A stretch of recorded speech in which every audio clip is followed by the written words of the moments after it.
Today's number is 69. That is how many cities and counties in America have passed laws, moratoriums, outright bans, saying you cannot build an AI data center in our backyard. 69 jurisdictions. And that number is growing. Hang on to that number for a moment. We'll get to it here momentarily.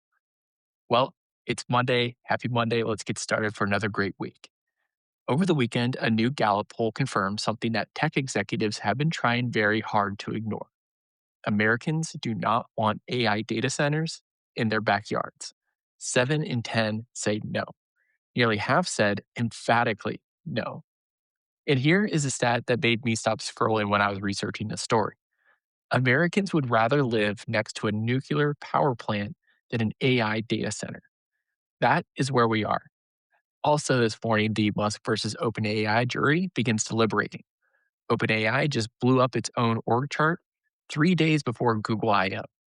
PayPal is cutting 1 in 5 workers. And the United States and China agreed to talk about AI guardrails, but nobody wrote anything down. We'll get that here in a moment. I'm Don Michalik, and this is your Morning Intelligence for Monday, May 18th, 2026.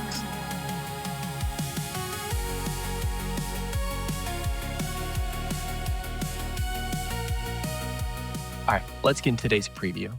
In the lead, 7 in 10 Americans oppose AI data centers. 69 jurisdictions have said no. And Americans would rather live next to a nuclear power plant, like I said. All this per a Gallup report. The AI backlash just got an emphatic number. The Musk versus OpenAI jury begins deliberating this morning. OpenAI just merged ChatGPT, Codex, and its developer tools into one team under co founder Greg Brockman. Its biggest reorg ever. And PayPal is cutting 20% of its workforce to go AI native. In the deep cut, the US and China agreed to start AI safety talks. Treasury Secretary Bessent said American is in the lead, but nobody signed anything and nobody really explained how it would actually work. And we close with a quick preview of today's Google I/O keynote, what to watch at 1 p.m. Eastern Time today. Let's go ahead and get into it. All right, let's start with our lead story today. And this is what I found in the Gallup report that I read. Gallup polled 1,000 adults across all 50 states in March. Straightforward questions. Would you favor or oppose an AI data center being built in your area? 7 in 10 said no. 48%, nearly half, said they strongly oppose it. Only 27% said yes. 7% strongly yes. That is not a tight race by any stretch of the imagination. That is an absolute landslide in the favor of people saying no to AI data centers. Now, here is a comparison that stopped people cold. Gallup asked the same question about nuclear power plants, have for years, in fact. 53% of Americans oppose a nuclear power plant near them. That's a lot. Nuclear power is, rather controversial, especially if it's in your backyard. But AI data centers, 71%, 18 points worse than nuclear. Read that again. Americans would rather live next to a reactor than a server farm. When Gallup followed up and asked why, the top answer was, well, resources. Half of opponents cited excessive use of water and energy. 18% specifically said water was the issue. 18% said electricity. This is not just polling, people are acting on it as well. 69 cities and counties across the United States have enacted moratoriums or outright restrictions on new data center construction. That number was in the 40s at the start of this year. It has now grown to 69, and it's growing by the week. Last Thursday, the town of Normal, Illinois voted on a 6-month moratorium, the same week as these Gallup numbers ran. And this is not a blue state, red state story. The moratoriums are happening in Virginia, Georgia, Iowa, Indiana, Oregon, everywhere the AI companies want to build.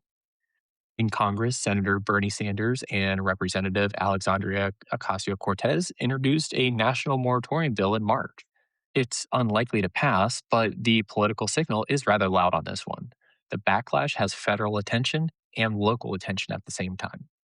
So, why does this matter? Well, here's why I think this story matters and why it may matter to you. Every AI tool you use, Claude, ChatGPT, Gemini, Copilot, runs on data centers. There's no cloud. There are buildings full of chips that drink water and eat up electricity in the most simplest of terms. If those buildings cannot get built, if the permits get blocked, if the moratoriums hold, if the opposition hardens here, then the AI tools you rely on at work can't scale.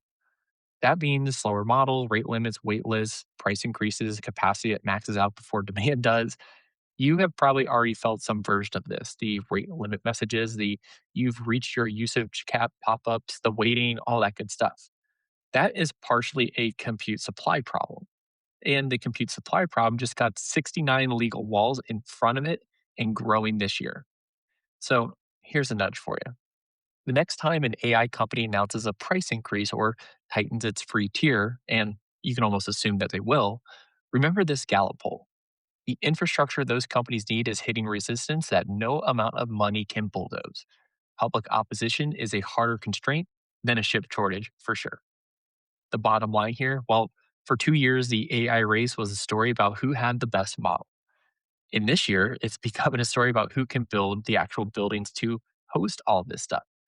And 7 in 10 Americans just said, not my backyard. Read that back one more time. The opposition to data centers is now worse than the opposition to nuclear power plants. And 69 jurisdictions have already turned no into a law. All right, let's go ahead and get into today's rundown. Quick update here on the Musk versus OpenAI trial. This morning in Oakland, the 9-person jury in the Musk versus OpenAI trial, they begin their deliberation. For CNBC and MIT Technology Review on this one, closing arguments wrapped on Thursday. Musk was in Beijing. His lawyer apologized to the jury for his absence.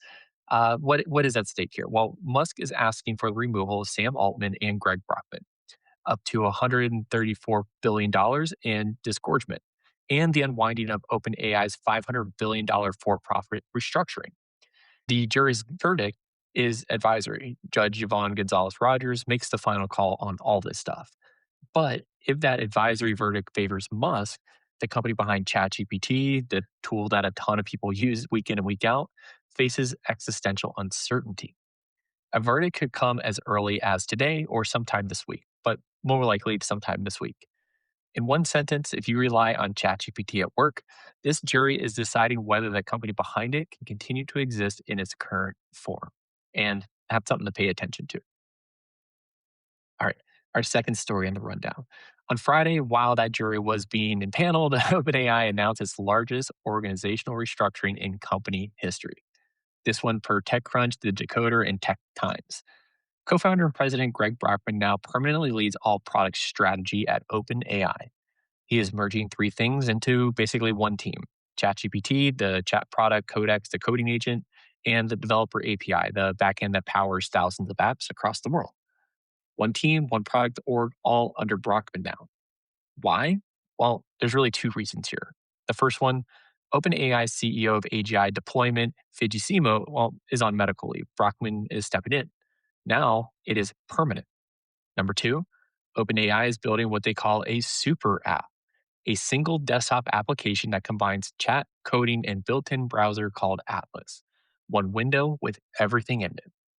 An important caveat here: the mobile chat GPT app is not changing. That this is more like a desktop story. So this is a desktop product for professional users. It doesn't touch anything in the on the mobile app side of the house. But the timing here is rather interesting as well. This was announced on Friday, 3 days before Google I/O, the conference that opens this afternoon. Brockman's quote for TechCrunch, quote, "We're consolidating our product efforts to execute with maximum effort and focus towards the agentic future," end quote. So here's a question. If ChatGPT is part of your daily workflow, and for most of this audience, it probably is, what does it mean when the company decides to merge it with a coding tool and a browser? Does your chat app become more powerful, or does the product become more complicated? Or maybe somewhere in between? Obviously, we don't know yet. There's no real ship date here, but the direction is now public and it's worth following along. All right, our third story in the rundown. PayPal is cutting 4,760 jobs, 20% of its workforce, over the next 2 to 3 years. This is again per TechCrunch. We got Yahoo Finance on this, payments, and American Banker. All of them were all over this one. The announcement came May 5th. PayPal's new CEO, Enrique Lores, hired from HP in March, told employees the company is becoming a technology company again. The plan?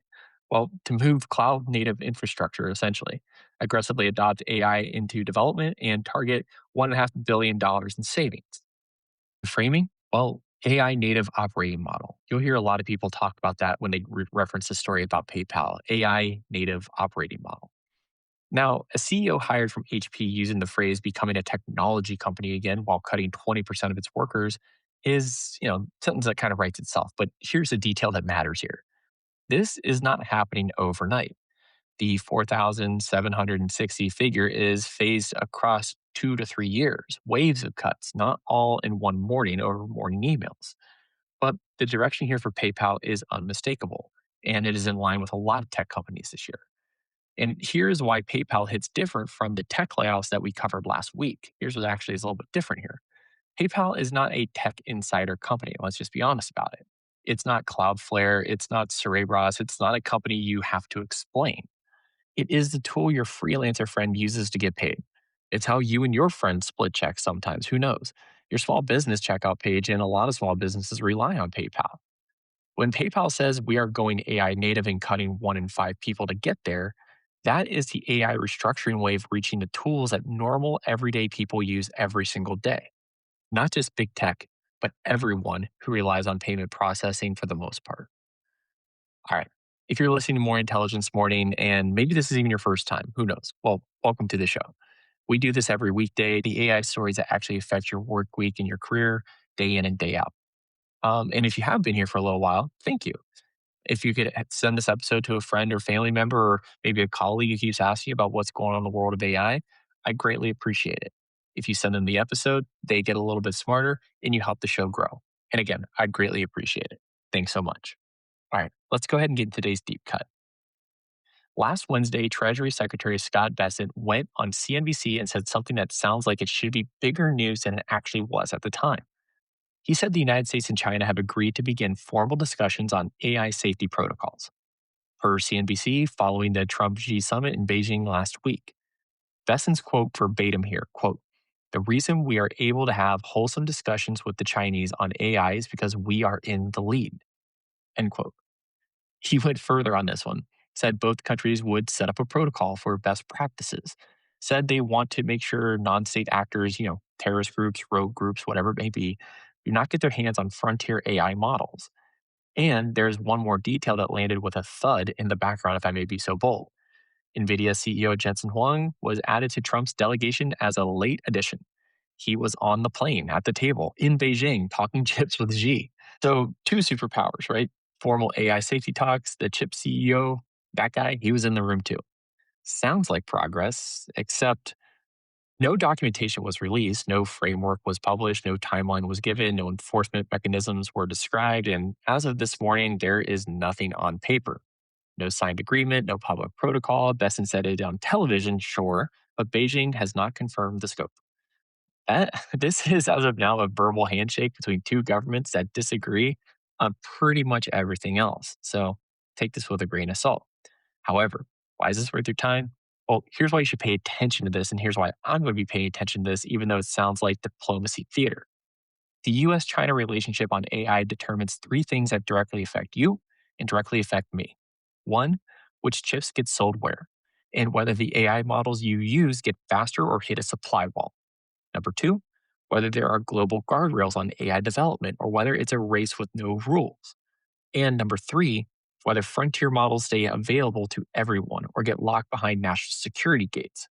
Time will tell. If these talks produce something real, binding agreements, commitments, enforcement, transparency, you name it, it could be the single most important AI story of the year. And that's why I'm excited to follow it. If they produce nothing, right, there's some diplomatic failure or, so fallout from this, then the AI race became two superpowers accelerating without any breaks whatsoever. And that means your AI tools, sure, they get more powerful faster, but they have fewer safety checks. I can almost guarantee it. So here's a nudge for you. Watch what comes after this announcement. Let's see what happens over the next couple of weeks, maybe the next month or so. If there's a written framework in 30 days, this is probably real. If there isn't, file it under, well, potential photo op. Let's be real here. The difference between these two outcomes shapes whether the AI tools you use at work have guardrails or they don't. The takeaway, The two biggest AI powers in the world agreed to talk about safety. As of today, it was a handshake with nothing on paper. The AI safety story of the decade is either starting or stalling. We'll know here sooner rather than later. And per usual, like all these stories, time will tell. All right, before we sign off today, some fun stuff here. A quick look ahead actually to this afternoon. Google's annual developer conference will kick off. Google I/O 2026 keynote at 10 a.m. Pacific, 1 p.m. Eastern. Here is what to watch out for. And here's what I'm going to be watching out for: the new Gemini model. Analysts expect 3.2 or 3.5, an outside chance of maybe even Gemini 4, which would be really, really cool. A video generation model called Omni, text, image, and video in one pipeline. That'd be really cool. If it's real, it's Google's answer to Sora, essentially, that went defunct earlier this year. Android XR glasses, smart glasses built with Samsung and Warby Parker, Google's play against Apple Vision Pro.